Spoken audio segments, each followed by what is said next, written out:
ಅಹಿಂದ ನಾಯಕ ಅನ್ನರಾಮಯ್ಯ ಅಂತ ಅನ್ಸ್ಕೊಂಡಿರುವಂತಹ ಸಿದ್ದರಾಮಯ್ಯ ಅವರು ಇದೀಗ ಅರಸು ಅವರ ದಾಖಲೆಗಳನ್ನು ಸರಿಗಟ್ಟಿ ಆ ದಾಖಲೆಯನ್ನು ಮುರಿಯುವಂತಹ ಕೆಲಸವನ್ನು ಕೂಡ ಮಾಡಿದ್ದಾರೆ. ಅವರ ಸುದೀರ್ಘ ರಾಜಕಾರಣದಲ್ಲಿ ಮತ್ತೊಂದು ದಾಖಲೆ ಅವರ ಪುಟ ಸೇರಿದೆ. ಸುಮಾರು 7 ವರ್ಷ 239 ದಿನಗಳ ಕಾಲ ಹೆಚ್ಚು ದಿನಗಳ ಕಾಲದ ರಾಜಕೀಯವಾದಂತಹ ಸಿಎಂ ಅನ್ಸ್ಕೊಂಡಿದ್ದಂತಹ ದೇವರಾಜ್ ಅರಸು ಅವರ ದಾಖಲೆಯನ್ನು ಮುರಿದಿರುವಂತಹದ್ದು. ಸುಮಾರು 7 ವರ್ಷ 240 ದಿನಗಳನ್ನು ಪೂರೈಸುವ ಮೂಲಕ ಅತಿ ಹೆಚ್ಚು ದಿನಗಳ ಸಿಎಂ ಅಂತ ಹೆಸರು ಪಡೆದಿರುವಂತಹ ಸಿದ್ದರಾಮಯ್ಯ ಅವರು ಇದೀಗ ಮತ್ತೊಂದು ದಾಖಲೆಯ ಪುಟ ಸೇರಿರುವಂತಹದ್ದು. ಇದರ ಜೊತೆಗೆ ಅವರ ಮತ್ತೊಂದು ದಾಖಲೆ ಅಂತಂದ್ರೆ ಅತಿ ಹೆಚ್ಚು ಬಜೆಟ್ ಮಂಡನೆ ಮಾಡ್ತಾ ಇರುವಂತಹ ಸಿಎಂ ಅನ್ನುವಂತಹ ಹೆಸರು ಕೂಡ ಅವರ ಪಾಲಾಗಿದೆ. ಸುಮಾರು 16 ಬಜೆಟ್ಗಳನ್ನು ಮಂಡಿಸಿರುವಂತಹ ಸಿಎಂ ಸಿದ್ದರಾಮಯ್ಯ 17ನೇ ಬಜೆಟ್ಗೂ ಕೂಡ ತಯಾರಿ ನಡೆಸ್ತಿದ್ದಾರೆ. ಇದು ಒಂದು ಹಂತ ಆದ್ರೆ ನಾಯಕತ್ವ ಬದಲಾವಣೆ, ಸಿಎಂ ಚೇರು ಬದಲಾಗುತ್ತೆ ಅನ್ನುವಂತಹ ಒಂದಿಷ್ಟು ಲೆಕ್ಕಾಚಾರದ ಮಧ್ಯೆಯೇ ಅವರು ಎರಡೆರಡು ದಾಖಲೆಗಳನ್ನು ತಮ್ಮದಾಗಿಸ್ಕೊಂಡಿದ್ದಾರೆ ಅಂದರೆ ತಪ್ಪಾಗ್ಲಿಕ್ಕಿಲ್ಲ. ಯಾಕಂದ್ರೆ 17ನೇ ಬಜೆಟ್ಗೆ ಬೇಕಾದಂತಹ ತಯಾರಿಗಳನ್ನು ಅವರು ಮಾಡ್ಕೊಳ್ತಾ ಇದ್ದಾರೆ. ಇದರ ಮಧ್ಯೆ ಡಿ.ಕೆ. ಶಿವಕುಮಾರ್ ಅವರ ಈ ನಡೆ ಸಾಕಷ್ಟು ಕುತೂಹಲಕ್ಕೂ ಕೂಡ ಕಾರಣ ಆಗಿದೆ. ಇಲ್ಲಿಯವರೆಗೂ ಕೂಡ ಜನವರಿಯಲ್ಲಿ ಎಲ್ಲವೂ ಕೂಡ ಬದಲಾಗುತ್ತೆ ಅಥವಾ ಡಿಸೆಂಬರ್ನಲ್ಲಿ ಬದಲಾಗುತ್ತೆ ಅನ್ನುವಂತಹ ಚರ್ಚೆಯ ನಡುವೆ ಇದೀಗ ಸಿಎಂ ಸಿದ್ದರಾಮಯ್ಯ ಅವರ ದಾಖಲೆಗೆ ಒಂದಿಷ್ಟು ಶುಭ ಆರೈಕೆಯನ್ನು ಕೂಡ ಡಿ.ಕೆ. ಶಿವಕುಮಾರ್ ಮಾಡಿದ್ದಾರೆ.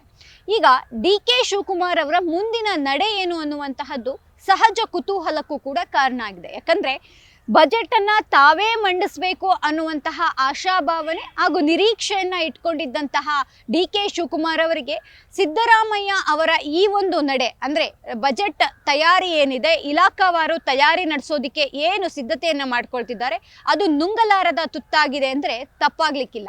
ಯಾಕಂದ್ರೆ ಒಂದು ಹಂತಕ್ಕೆ ರಾಜಕೀಯ ಪಡಸಾಲೆಯಲ್ಲೂ ಕೂಡ ಚರ್ಚೆ ಆಗ್ತಾ ಇದ್ದಂತಹ ಒಂದು ವಿಚಾರ ಅಂತಂದ್ರೆ ಡಿ.ಕೆ. ಶಿವಕುಮಾರ್ ಅವರು ತೆರೆಮರೆಯಲ್ಲಿ ಬಜೆಟ್ಗೆ ಬೇಕಾದಂತಹ ತಯಾರಿಗಳನ್ನು ಮಾಡ್ಕೊಳ್ತಿದ್ದಾರೆ ಅನ್ನುವಂತಹದ್ದು ಚರ್ಚೆಯಲ್ಲಿದ್ದಂತಹ ವಿಚಾರ. ಆದರೆ ಅದಕ್ಕೆ ಯಾವುದೂ ಕೂಡ ಸ್ಪಷ್ಟತೆ ಇಲ್ಲ. ಅದರ ನಡುವೆ ಇದೀಗ ಅಧಿಕೃತವಾಗಿ ಸಿದ್ದರಾಮಯ್ಯ ಬಜೆಟ್ ತಯಾರಿಯನ್ನ ಮಾಡ್ಕೊಳ್ತಾ ಇರುವಂತಹದ್ದು ಅವರಿಗೆ ನಿಜಕ್ಕೂ ಅದನ್ನ ಯಾವ ರೀತಿಯಾಗಿ ತೆಗೆದುಕೊಳ್ಬೇಕು ಅನ್ನುವಂತಹ ಗೊಂದಲದಲ್ಲೇ ಡಿ.ಕೆ. ಶಿವಕುಮಾರ್ ಇದ್ದಾರೆ. ಇದೆಲ್ಲದರ ನಡುವೆ ಮತ್ತೊಂದು ಮುಖ್ಯವಾದ ವಿಚಾರ ಅಂದ್ರೆ ಇಲ್ಲಿಯವರೆಗೂ ಕೂಡ ಹೈಕಮಾಂಡ್ ನಾಯಕರು ನೋಡ್ಕೊಳ್ತಾರೆ ಅನ್ನುವಂತಹದನ್ನ ಇಬ್ಬರೂ ನಾಯಕರು ಹೇಳ್ಕೊಂಡು ಬಂದರೂ ಕೂಡ ಡಿ.ಕೆ. ಶಿವಕುಮಾರ್ ಅವರ ನಡೆ ಕುತೂಹಲಕ್ಕೆ ಕಾರಣ ಅವರು ಸಾಫ್ಟ್ ಆಗಿರುವಂತಹದ್ದು. ಎಲ್ಲೂ ಕೂಡ ಬಹಿರಂಗವಾಗಿ ಮಾತನಾಡ್ತಿಲ್ಲ, ಎಲ್ಲೂ ಕೂಡ ನಮಗೆ ಬೇಕೇ ಬೇಕು ಅನ್ನುವಂತಹದ್ದಾಗಲಿ ಅಥವಾ ಕೊಟ್ಟ ಮಾತಿನ ವಿಚಾರ ಅನ್ನುವಂತಹದ್ದಾಗಲಿ ಇಲ್ಲಿಯವರೆಗೂ ಮತ್ತೊಮ್ಮೆ ಅದನ್ನು ಪುನರುಚ್ಚಾರ ಮಾಡೋದಕ್ಕೆ ಹೋಗ್ತಾ ಇಲ್ಲ. ಅದು ನೇರವಾಗಿ ಪರೋಕ್ಷವಾಗಿ ಅವರ ಬೆಂಬಲಿಗರಾಗಿರ್ಬೋದು, ಹಿಂಬಾಲಕ ಶಾಸಕರುಗಳು ಎಲ್ಲರೂ ಕೂಡ ಮಾತನಾಡ್ತಿದ್ದಾರೆ ಹೊರತು ಅದನ್ನೂ ಕೂಡ ಕಂಟ್ರೋಲ್ ಮಾಡುವಂತಹ ಕೆಲಸವನ್ನ ಡಿ.ಕೆ. ಶಿವಕುಮಾರ್ ಮಾಡ್ತಿದ್ದಾರೆ. ಅದರ ಹಿಂದಿರುವಂತಹ ಲೆಕ್ಕಾಚಾರ ಏನು ಅನ್ನುವಂತಹದ್ದು ಸಹಜ ಕುತೂಹಲಕ್ಕೆ ಕಾರಣ ಆಗಿದೆ. ಜನವರಿ 15ರ ಬಳಿಕ ಒಂದಿಷ್ಟು ಡೆವಲಪ್ಮೆಂಟ್ಗಳು ಆಗುತ್ತೆ ಅನ್ನುವಂತಹದ್ದು ರಾಜಕೀಯ ವಲಯದಲ್ಲಿ ಚರ್ಚೆ ಆಗ್ತಾ ಇರುವಂತಹ ವಿಚಾರ. ಯಾಕಂದ್ರೆ ಯಾವಾಗ ನವೆಂಬರ್ ಡಿಸೆಂಬರ್ ಸಮಯದಲ್ಲಿ ದೊಡ್ಡ ಮಟ್ಟಿನ ಒಂದು ರೀತಿಯಾದಂತಹ ಕ್ರಾಂತಿ ಶುರುವಾಗಿತ್ತು. ಬಹಿರಂಗ ಹೇಳಿಕೆಗಳು, ಪೋಸ್ಟ್ ವಾರ್ಗಳು, ಇಬ್ಬರೂ ನಾಯಕರುಗಳ ಸ್ಟೇಟಸ್ಗಳು ಎಲ್ಲವೂ ಕೂಡ ದೊಡ್ಡ ಕ್ರಾಂತಿಯನ್ನೇ ಉಂಟು ಮಾಡ್ತು. ಆಗ ಮಧ್ಯಪ್ರವೇಶ ಮಾಡಿದಂತಹ ಹೈಕಮಾಂಡ್ ಇಬ್ಬರನ್ನೂ ಕೂಡ ಕೂತು ಭೋಜನ ಕೂಟವನ್ನ ಮಾಡಿ ಅಥವಾ ಬ್ರೇಕ್ಫಾಸ್ಟ್ ಮೀಟಿಂಗ್ ಅನ್ನ ಮಾಡಿ ಅನ್ನುವಂತಹ ಸೂಚನೆ ಕೊಟ್ಟಿದ್ರು. ಅದಾದ ಬಳಿಕ ನಾವಿಬ್ರು ಜೊತೆಗಿದ್ದೇವೆ, ನಾವಿಬ್ರು ಸಹೋದರರ ರೀತಿಯಾಗಿ ಕೆಲಸ ಮಾಡ್ತಿದ್ದೇವೆ ಅಂತಿದ್ದಂತಹ ನಾಯಕರುಗಳು ಇದೀಗ ಮತ್ತೊಮ್ಮೆ ಸದ್ದಿಲ್ಲದೆ ಲೆಕ್ಕಾಚಾರಗಳನ್ನ ಶುರು ಮಾಡಿದ್ದಾರಾ ಅನ್ನುವಂತಹ ಪ್ರಶ್ನೆ ಕೂಡ ಎದ್ದಿದೆ.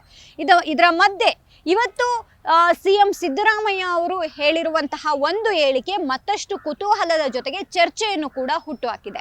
ನನ್ನ ಆಡಳಿತ ನನಗೆ ತೃಪ್ತಿ ನೀಡಿದೆ, ಜನ ಎಲ್ಲಿಯವರೆಗೂ ಆಶೀರ್ವಾದ ಮಾಡ್ತಾರೋ ಅಲ್ಲಿಯವರೆಗೂ ನಾನು ಇರ್ತೀನಿ, ಅಧಿಕಾರ ಶಾಶ್ವತ ಅಲ್ಲ ಅನ್ನುವಂತಹ ಒಂದಿಷ್ಟು ಲೈನ್ಗಳು ಸಿದ್ದರಾಮಯ್ಯ ಅವರ ನಡೆ ಕುರಿತು ಕೂಡ ಪ್ರಶ್ನೆ ಮಾಡ್ತಾ ಇವೆ. ಹಾಗಾದ್ರೆ ಹೈಕಮಾಂಡ್ ಮಧ್ಯಪ್ರವೇಶ ಮಾಡೋದಾದ್ರೂ ಯಾವಾಗ?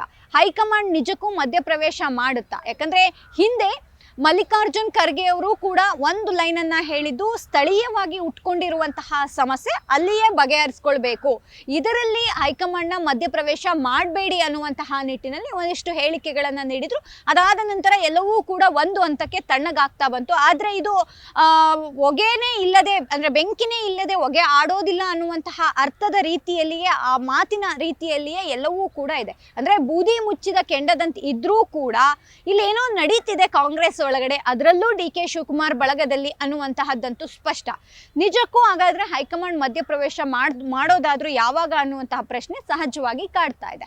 ಇದರ ಜೊತೆಗೆ ಈ ಸೈಲೆನ್ಸ್, DK ಶಿವಕುಮಾರ್ ಅವರ ಸೈಲೆನ್ಸ್ ಹಿಂದಿರುವಂತಹ ಲೆಕ್ಕಾಚಾರ ಏನು, ಮತ್ತೊಂದು ಸ್ಟ್ರಾಟಜಿಯನ್ನೇನಾದರೂ DK ಶಿವಕುಮಾರ್ ಅವರು ಮಾಡ್ತಿದ್ದಾರಾ, ಜನವರಿ 15ರ ನಂತರ ಮತ್ತೊಂದು ಕ್ರಾಂತಿ ಆಗುತ್ತಾ ಅನ್ನುವಂತಹದ್ದು ಕೂಡ ಸಹಜವಾಗಿ ಕಾಡ್ತಾ ಇರುವಂತಹ ಪ್ರಶ್ನೆ.